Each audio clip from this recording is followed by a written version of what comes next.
시작을 주님과 함께 7월 16일 매일 성경 큐티를 시작하도록 하겠습니다. 오늘 함께 읽을 성경은 이사야 42장 1절에서 25절입니다. 우리의 몸과 마음, 뜻을 다해서 함께 읽도록 하겠습니다. 내가 붙드는 나의 종을 보아라. 그는 내가 선택한 사람이며 내가 기뻐하는 사람이다. 내가 내 영을 그에게 주었으니 그가 모든 민족에게 정의를 베풀 것이다.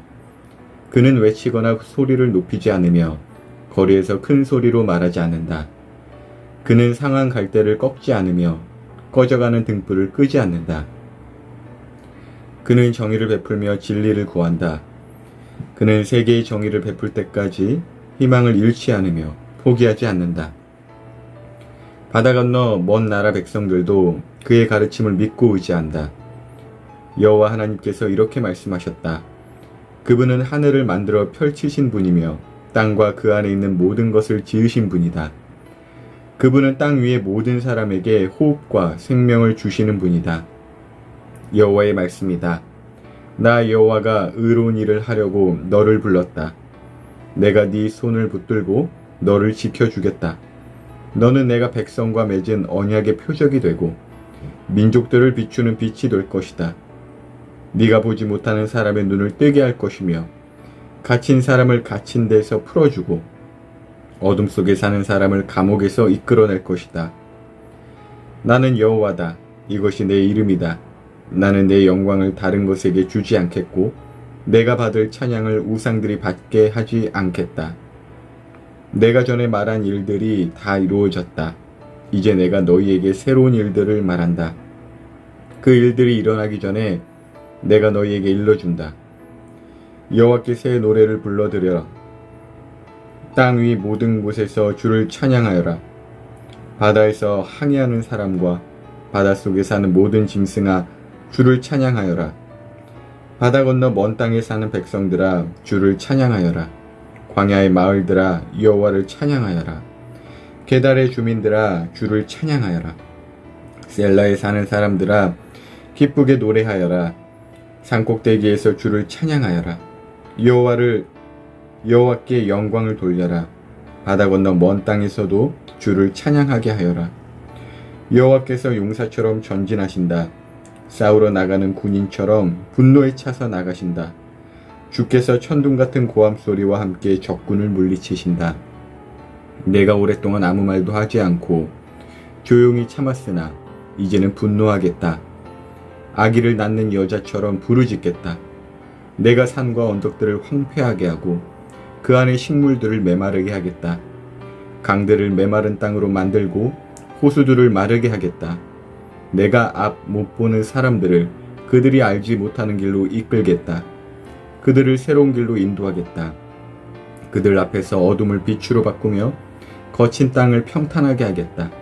내가 내 말을 지키겠고 그들을 저버리지 않겠다.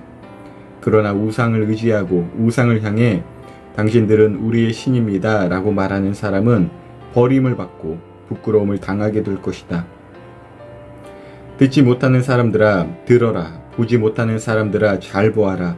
내 종 이스라엘보다 더 보지 못하는 사람은 없다.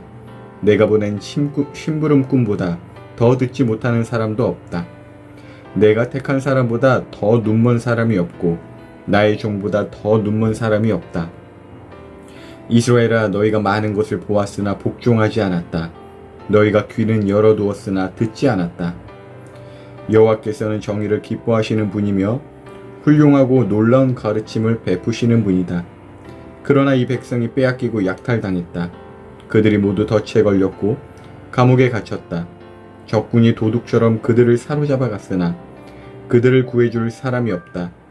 적군이 그들을 끌고 갔으나 그들을 돌려주어라고 말하는 사람이 없다. 너희 가운데 누가 이 일에 귀를 기울이겠느냐? 누가 앞으로 일어날 일을 귀담아 듣겠느냐? 야곱 백성이 끌려가게 내버려둔 분이 누구냐? 도둑들이 이스라엘을 약탈하게 내버려둔 분이 누구냐? 우리가 여호와께 죄를 지었기 때문에 주께서 그런 일이 일어나게 하셨다. 우리가 주께서 가라 하신 길로 가지 않고 주의 가르침을 따르지 않았다. 그러므로 여호와께서 우리에게 크게 노하셨고 우리를 향해 무서운 전쟁을 일으키셨다. 마치 사방에서 불이 일어나 이스라엘을 덮치는 듯 했다. 그런데도 그들은 무슨 일이 일어났는지 몰랐고 불이 그들을 태웠는데도 관심을 두지 않았다.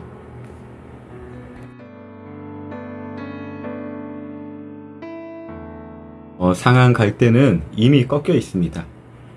그리고 꺼져가는 등불은 이미 꺼져가고 있겠죠. 그것은 이미 포기할 만한 상황입니다.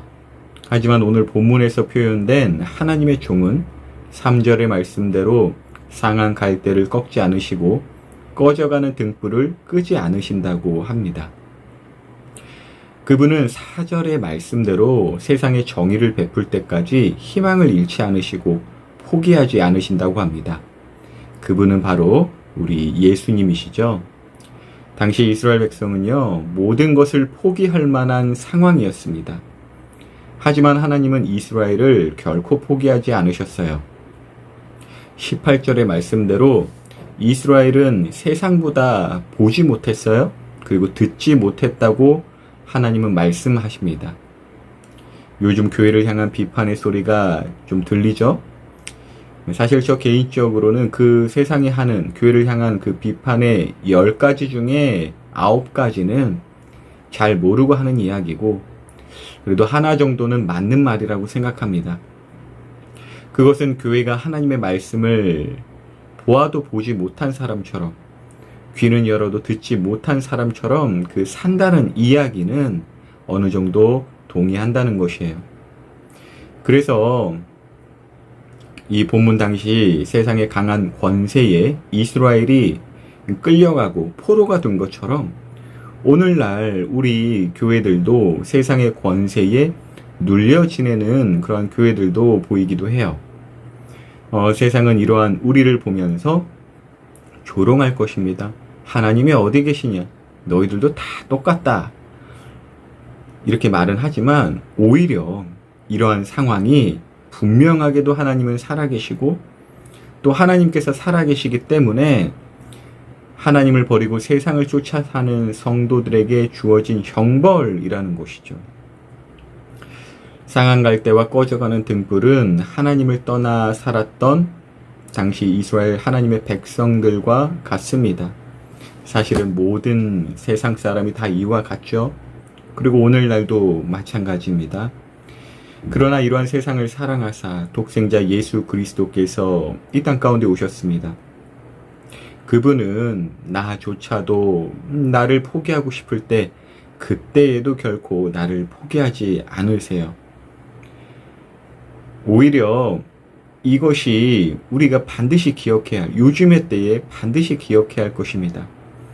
하나님의 말씀대로 살지 않았는데 잘 되는 것이 이상한 것이고 그것이 하나님이 없다라는 것입니다. 하나님 말씀대로 살지 않았는데도 잘 되는 것은 가만히 생각해 보세요. 그건 하나님이 살아계신다는 증거가 될 수가 없어요.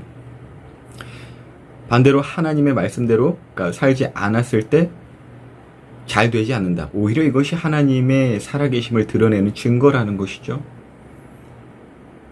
하나님의 말씀대로 살지 못한 당시의 이스라엘 백성들, 그리고 오늘날의 우리들, 그리고 요즘 형벌을 당하는 것만 같은 요즘, 오히려 이것이 하나님께서 살아계신다는 가장 큰 증거이고, 또 이것은 우리를 그저 괴롭게 하려는 것이 아니라 부모님께서 자녀들을 가르치듯 매를 드시듯 하나님께서 우리를 여전히 사랑하신다라는 증거라는 것입니다.